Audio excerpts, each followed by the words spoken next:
안녕하세요. 오늘부터 앞으로 3주간에 걸쳐서 권세를 받은 두 증인이란 제목으로 말씀드리겠습니다. 본문 말씀은 계시록 11장 1절에서 6절입니다. 3절에 보면 내가 나의 두 증인에게 권세를 준다 그랬어요. 이 권세란 세상적인 그 권력과 권세를 뜻하는 게 아닙니다. 원어로는 엑수시아라 써 있어요. 이 말은 성도들에게 주어진 외적인 능력을 말합니다. 그러니까 하나님으로부터 받은 영적인 능력이 권세인 거예요. 또 두 증인이란 말이 나오죠. 이 증인이란 말은 본래 법정에서 사용되는 말입니다. 증인은 법정에서 오직 진실만을 증언해야 합니다. 그렇지 않고 그가 거짓 증언을 한다면 그 사람은 위증죄를 범하게 되고 따라서 법의 심판을 받아야 합니다. 영화에 보면 종종 그런 장면이 나와요. 어떤 범죄 사실을 목격한 증인이 있습니다. 이 증인은 피해자하고는 별 문제가 없어요. 근데 그 죄를 저지른 사람이 마피아 요원이에요. 이 증인의 증언에 따라 엄청난 돈과 조직이 피해를 입게 됩니다. 그럼 이 증인은 요주요 대상이 되는 거예요. 긍정적인 면으로 본다면 그 사람을 돈으로 매수할 수도 있고 이래도 저래도 못할 형편이라면 증거인멸을 위해서 그 증인을 죽일 수 있는 상황까지 이릅니다.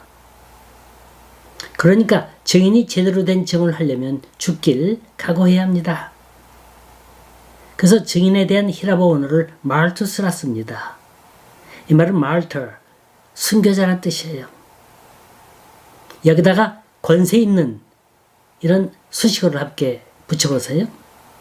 권세를 받은 증인. 이 말은 능력 있는 증인, 죽기를 각오한 증인 등등 여러 해석이 나올 수 있습니다. 이 증인은 누가 시켜서 하는 게 아니에요.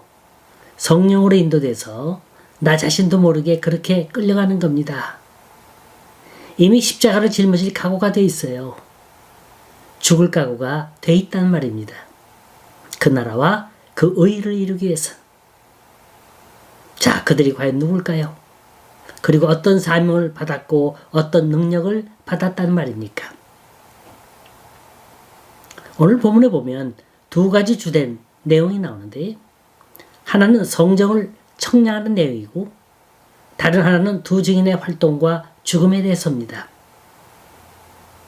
근데 여기서 말하는 성전과 두 증인은 같은 거예요. 차이가 있다면 성전은 한 공동체로서의 교회를 말하고 두 증인은 세상의 복음을 전하는 주체로 교회를 말합니다. 자, 본문 분석에 들어갑니다. 1절 또 내게 지팡이 같은 갈대를 주며 말하기를 일어나서 하나님의 성전과 제단과 그 안에서 경배하는 자들을 청량하되. 이 청량이란 원어로 메트레오라는 단어를 썼는데 그 뜻은 평가하다, 시험하다, 청량하다 라는 뜻이 있어요.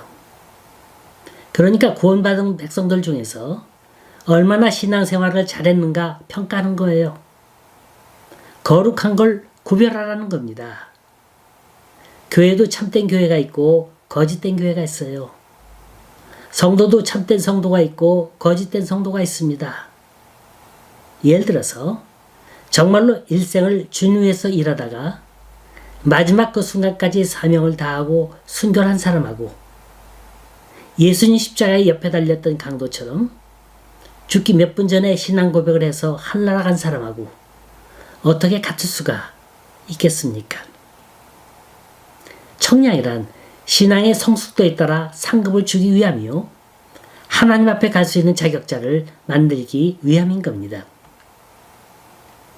심판날 하나님께서 제일 먼저 심판하신 곳이 어디라고요? 성전이에요. 여기 1절을 봐도 그 청량의 대상이 세 군데가 나오는데 성전과 제단과 그리고 그 안에서 경배하는 자들이라 그랬습니다. 그 중에서 제일 첫 번째가 성전이 나오는데 그렇다고 꼭 심판만을 의미하는 건 아닙니다. 하나님께서 성전을 청량하는 잣대가 있어요. 여기선 지팡이 같은 갈대라 그랬는데 이건 마치 눈금 같은 게 있어서 그 길이를 재는 것처럼 그 성전을 재는 잣대가 따로 있습니다. 그게 뭡니까? 그게 하나님의 말씀인 거예요. 교회라고 해서 다 하나님 말씀 따라 부흥하는 거 아닙니다. 예를 들어서 성전을 헐어 최신식으로 리모델하는 게 부흥이 아닙니다. 교회 건물의 웅장함과 편리함을 보고 교회가 부흥되겠지? 하면 큰 오산입니다. 또 행사예요. 무슨 이벤트가 그리도 많은지 날마다 잔치 분위기예요. 선교 행사, 지역사회 행사, 자선음악회, 연예인 간증집회 날마다 볼거리가 많아요.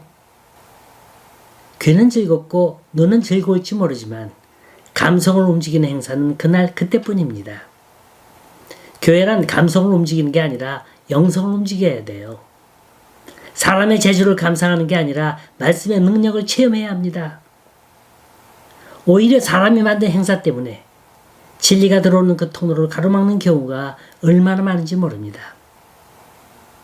외형적인 화려함을 꾸미기 위해서 성도들에게 충성과 헌신을 강요하게 되고 진리가 아닌 걸 추구하다 보면 얼마 못 가서 스스로 부패하고 무너질 수밖에 없는 겁니다.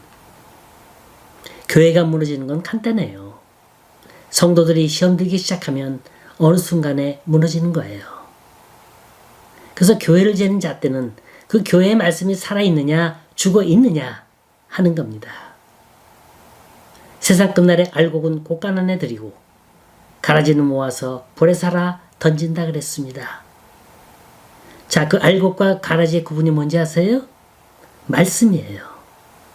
그 말씀이 그 심령 속에 살아있느냐 없느냐, 그 말씀에 순종하느냐 안 하느냐, 여기에 알곡과 가라지가 구분이 되는 겁니다. 자, 다음 시간에 계속하겠습니다.